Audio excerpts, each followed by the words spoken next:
America gives Israel $3.8 billion in aid each year. But why? Given the fact that Israel is the 14th richest country in the world, what does America get or maybe buy with that money?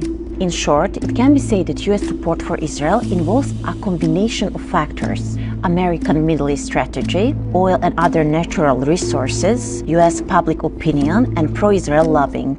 Now, I will explain it to you chronologically and in a little more detail. Since Israel was founded, the U.S. was among the first countries to recognize the new state established on the territory of Palestine and provided it with economic and military aid as needed. The first chief of state to recognize the state of Israel.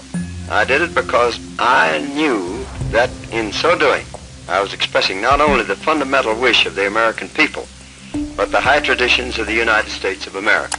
In the 50s and 60s, U.S. aid to Israel was economic, while in the 70s, we can see that amount of economic and military aid was almost equal until the year 2000, when U.S. assistance to Israel became almost exclusively military aid. The fact that since World War II, the U.S. has donated more aid to Israel, over $300 billion, than any other country in the world is also very fascinating. The U.S. has been giving Israel $3.8 billion a year in aid, and it is set to do so until 2028 via a Memorandum of Understanding. It's a reminder of the United States' unshakable commitment to Israel's security.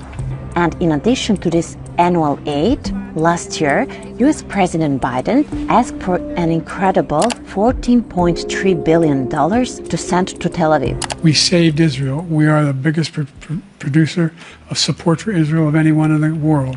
That's not all either. Since October 7, the Biden administration has reportedly made more than 100 military aid transfers to Israel, although only 2, totaling about $250 million, have met the state threshold for congressional review and been made public. And the ironic part of it all is that the U.S. isn't supposed to provide any security assistance to foreign governments or groups that commit gross human rights violations under the Lehi Act. Given Israel's record of human rights abuses and recent alleged war crimes, some legal scholars and other critics argue that the U.S. hasn't applied the Lehi law to Israel, as it has done to other Middle Eastern countries. One important action that the United States could take is to live up to its own laws. There isn't the slightest doubt that the Israeli army is involved in massive human rights violations, which means that all dispatch of U.S. arms to Israel is in violation of U.S. law. We hear that magic word self-defense from Israeli officials all the time, don't we? And here is why it is magical. Legally, Israel had to agree to use US weapons only in self-defense, respecting international law. But why? Here is the first reason. US-Israeli relations developed after 1967, when American presidents began to see Israel as a useful tool to contain Soviet influence in the Middle East, which was significant among the Arab states, and used diplomatic and military support to form a bloc with Israel to combat the Soviet bloc. So, for example, in 1973, in the battle for the Suez Canal between Egypt and Israel, the US supported Israel and a completely new relationship emerged between Washington and Tel Aviv. Even after the Cold War, and especially after September 11, US-Israel relations straightened when it was discovered that some of the perpetrators of the attacks were citizens of Saudi Arabia, which the US considered a key ally in the region. In addition, there is another reason: oil. The United States has become the #1 producer of oil and natural gas anywhere in the world. US officials have long argued that the US relationship with Israel has strategic value and acts as a stabilizing force in the Middle East, keeping in check unrest that could threaten access to regional oil supplies on which the US depends. A third reason for the US support for Tel Aviv is the well-founded pro-Israel lobby in Washington. However, that public support has weakened significantly in recent years, especially among Democrats, who for the first time marginally supported the Palestinians over the Israelis. In a March 2023 Gallup poll, if we turn our backs and ignore the crimes against humanity that are being committed in Gaza right now, what credibility will we ever have in criticizing the actions of any country, no matter how terrible those actions may be? When it comes to the Israeli lobby, one cannot ignore the largest American-Israeli Public Affairs Committee, AIPAC for short. Research ranks AIPAC as the second most powerful lobbying shop in Washington.